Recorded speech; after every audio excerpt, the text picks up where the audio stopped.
रिया एक शहर में पली बढ़ी लड़की जिसकी जिंदगी आराम और सपनों से भरी थी, लेकिन उसकी शादी एक छोटे से गांव के लड़के मोहित से हो गई।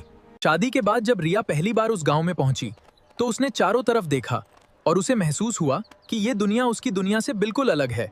जब वो अपने नए घर के सामने खड़ी हुई तो उसका दिल घबराने लगा, क्योंकि ये घर छोटा था लेकिन उसके लिए पूरी तरह नया था। रिया, ये घर छोटा जरूर है, लेकिन यहाँ तुम्हें बहुत प्यार मिलेगा और मैं हमेशा तुम्हारे साथ हूँ। रिया घर के अंदर गई और हर चीज को ध्यान से देखने लगी, लेकिन उसे अभी भी लग रहा था कि वो इस जगह में फिट नहीं बैठती। अगली सुबह जब रिया जल्दी उठी तो उसे समझ आया कि अब उसकी जिंदगी पूरी तरह बदल चुकी है। उसे चूल्हे पर खाना बनाना नहीं आता था और हर छोटी चीज उसके लिए एक नई चुनौती बन गई थी। दिन बीतते गए और रिया हर रोज थोड़ा थोड़ा सीखती गई, लेकिन उसके अंदर की घबराहट अभी भी खत्म नहीं हुई थी। मोहित, मुझे डर लगता है कहीं मैं इस सब में खुद को खो ना दूं। मना रिया, तुम खुद को नहीं खो रही, तुम खुद को मजबूत बना रही हो और मैं हमेशा तुम्हारे साथ हूँ। मोहित के इन शब्दों ने रिया के दिल को छू लिया और उसने तय कर लिया कि अब वो इस नई जिंदगी से भागेगी नहीं, बल्कि इसे अपनाने की पूरी कोशिश करेगी।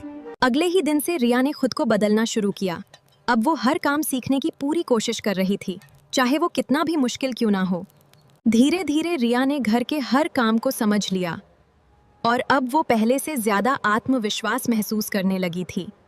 कुछ ही समय बाद उनकी जिंदगी में एक नन्हा सा मेहमान आया, जिसने इस घर की खुशियों को और भी बढ़ा दिया। मम्मा, आप मेरे साथ खेलोगी ना? मुझे आपके साथ बहुत अच्छा लगता है।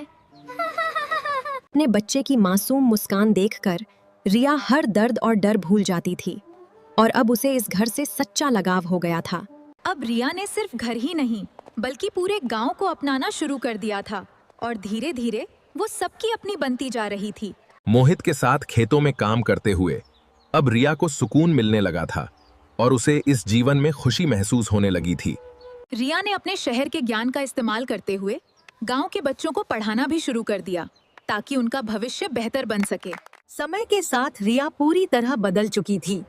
अब वो एक मजबूत और आत्मविश्वासी महिला बन चुकी थी। जहां कभी उसे डर और घुटन महसूस होती थी, आज वही जगह उसे सबसे ज्यादा सुकून देने लगी थी। अब ये गांव ही रिया का असली घर बन चुका था, जहां उसे प्यार, सम्मान और सच्ची खुशी मिल चुकी थी। क्योंकि असली खुशी जगह में नहीं, बल्कि उन लोगों में होती है जो हमें अपना बना